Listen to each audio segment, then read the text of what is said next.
Alright, I'll admit it. I, through the first three games of the year, was wrong. Brandon Miller looks to be the correct pick. Michael Jordan, I apologize. Okay, but given your track record, you just didn't leave the best taste in my mouth from your previous draft picks. Now, PJ Washington, Mark Williams, and Scary Terry Rozier have all been balling early on for the Charlotte Hornets, as well as Brandon Miller.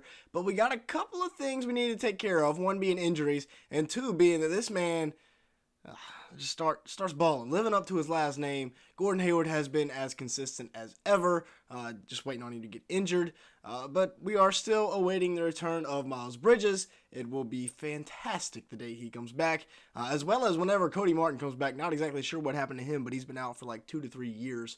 So make sure to hit the like button, leave me a comment down below, and hit that subscribe button, as well as sticking around for the full video. As you can see here, a large majority of the audience is not subscribed to the channel.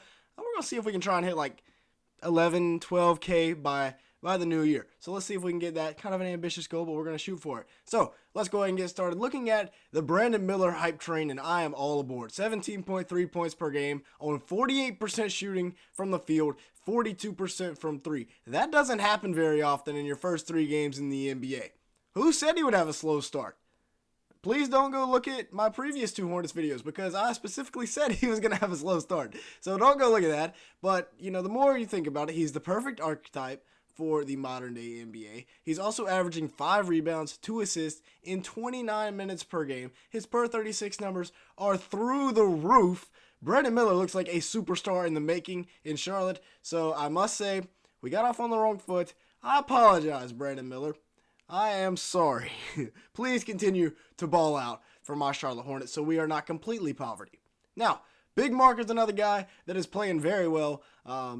Absolutely snatch blocked Trae Young's shot out of existence on opening night. He has been playing very well. 11 points, 9 rebounds, and a block per game. He balled out in the last game versus the Nets. If you get the ball to Mark in the paint, it's over, because he's just going to reach up and dunk it without jumping. 18 points, 8 rebounds, and a block versus the Nets. I feel like that was the beginning of his coming out party, because guys on the Hornets, guards on the Hornets, are starting to realize you get into the paint, you're throwing it up for big number 5, and he's coming down with a vicious dunk. Now, I have been a big fan of PJ Washington as well. You can tell he's been putting in the work in the offseason. He got that new extension, and he has been playing very, very well this season. He's a mismatch nightmare for opposing teams with that 6'7" frame, but he can also take you inside. 18 points a game, 7 rebounds, 2 assists, and he's not playing bad defense either. Very versatile on that side of the floor as well. That 3-year, $48 million contract is looking like a steal early on. So maybe the moves that we made in the offseason weren't as bad as we thought. 56% from the field for PJ. And hey, once he starts shooting his normal 36 to 7% from 3, he could be averaging an easy 20 a game. As I mentioned, also a steal per game there for PJ. So we're really liking what we see in this start to the year for PJ Washington. Now, like I said, we have a couple of guys we're still waiting for. This Hornets roster, as scary as it could be, has not rounded into final form yet. We have Miles Bridges still serving a suspension for who knows what, throwing bowling balls at car windows and thinking it was a good idea, I guess. And then Cody Martin, like we said, he has been out for eternity. We need that guy to come back because he's a really good defender for us.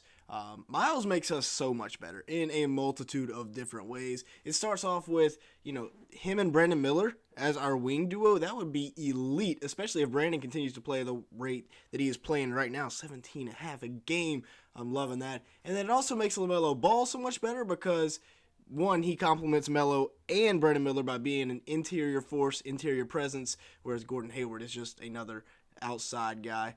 So 7 more games for Miles Bridges until he comes back and we get rolling for sure. Now, Terry Rozier is still hooping. Don't get that mixed up. He's averaging 23 points per game, 5 assists, and 3 rebounds through the first 3 games of the year. Now, I know it's early, but don't expect this to change. Terry is a pure hooper, has been for a while. He can take over a game if he needs to, and he has done it multiple times. We saw him do it against the Hawks and again versus the Nets to help bring us back, him and Brandon Miller. He's really been picking up the slack for LaMelo early on this year. 45% from the field, 23% from 3, but it seems that across the league, 3-point percentages are down early on. And again, that will fluctuate and stabilize eventually once we get some more games under our belt. But yeah, that is the only word I have to describe. Well, not the only word, but it's the word I'm going to use to describe LaMelo Ball's performance early on. 8 assists, I like. 6 rebounds per game is solid for your point guard, but 14 points a game, not good at all. The man he's been bad. He's had horrible shot selection. His efficiency is terrible. 25% from the field and 25% from 3. I am hoping and praying this is just a slow start for LaMelo because we need this guy. You talk about the Charlotte Hornets. Everything goes through LaMelo Ball. You ask Kenny Smith, it's LaMelo Ball and those guys, not the Charlotte Hornets. For us to win, he has to be efficient, and so hopefully it's just a little beginning of the season slump because we know Melo. Once he gets balling, he can ball. I mean, he shot at 37% from 3 on 11 attempts per game last year. He can shoot the rock. I think it's just a little like maybe growing pains, a little cold streak. He will be fine. And now in the wake of in the wake of Bridges' absence, Gordon Hayward has gotten that starting spot back, and he has been solid. 15 points a game, 6 rebounds, 5.5 assists a night. He's very efficient, 47% from the field, 57% from 3. Obviously that's going to stay that way the rest of the year. But Gordon, I'd love for him to be our 6th man coming off the bench.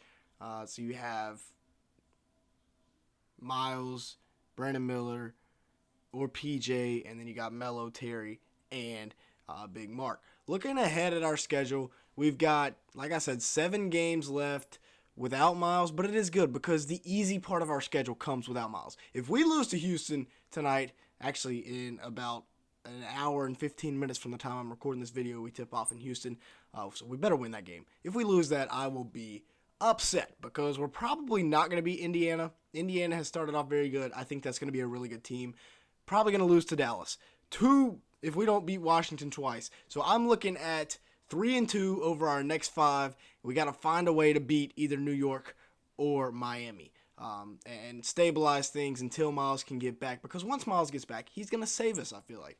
We talked about it earlier. With LaMelo Ball and Brandon Miller being primarily outside scorers, Gordon Hayward just is not the same interior presence that a Miles Bridges type guy is. That also allows PJ Washington to continue playing his role to the maximum, and other guys to just continue to play well. Also, we got to figure out, if we get 2 feet in the paint and we get shut off, throw the ball up in the air. Mark Williams is coming down with it unless we're playing the San Antonio Spurs.